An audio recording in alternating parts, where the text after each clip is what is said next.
I remember the late Pope Francis, God rest his soul, was speaking at Christmas some years ago, and he described Jesus knocking at the door of our hearts.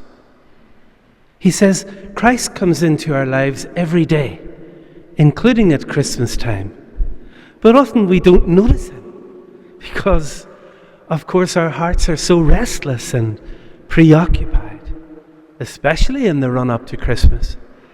And it's as if we keep Christ standing outside, waiting on us, knocking. As Pope Francis put it, Christ is asking for our acceptance. He wants us to say yes, as Mary did. He wants us to say, come into my life.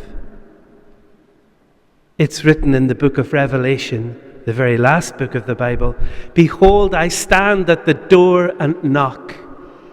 And if anyone hears my voice and opens the door, I will come in to his house and dine with him and he with me.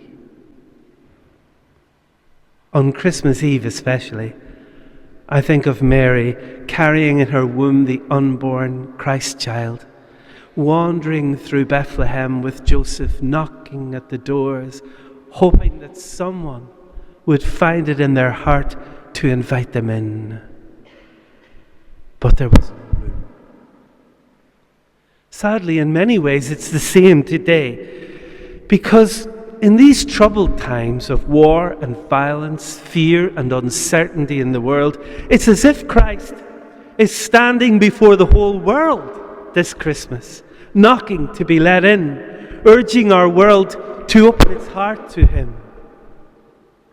We continue to watch with concern the situation in Gaza, Ukraine, and other parts of our world where war causes so much death and devastation, displacement of peoples, and heartbreak.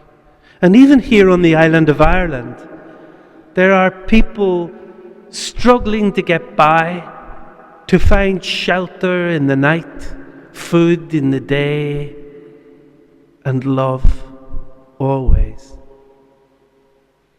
As John puts it in the first chapter of his gospel, Christ was in the world that had its being through him, and the world did not know him.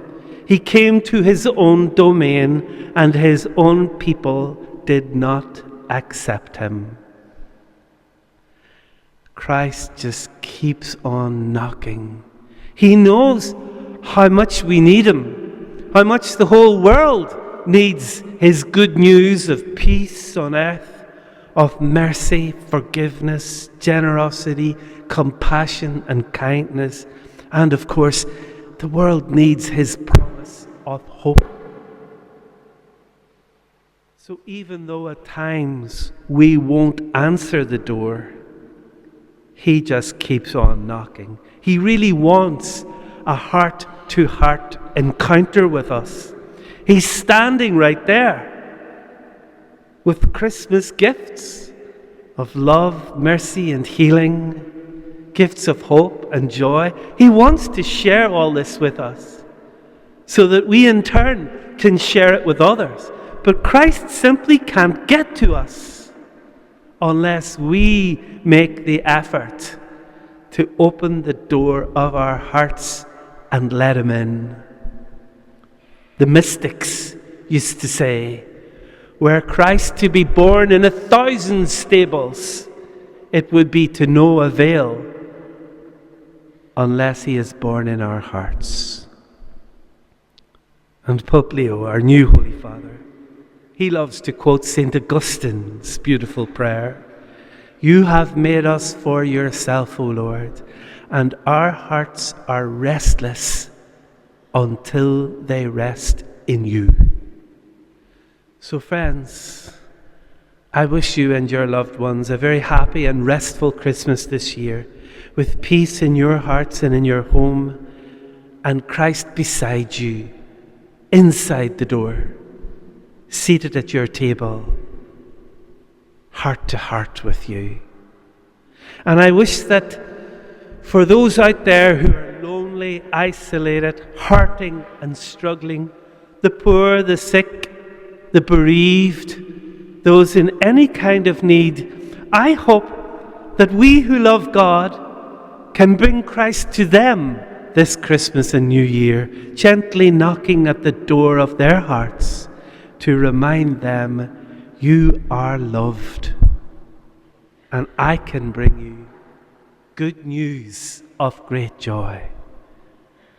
For today a Saviour has been born for us. He is Christ the Lord.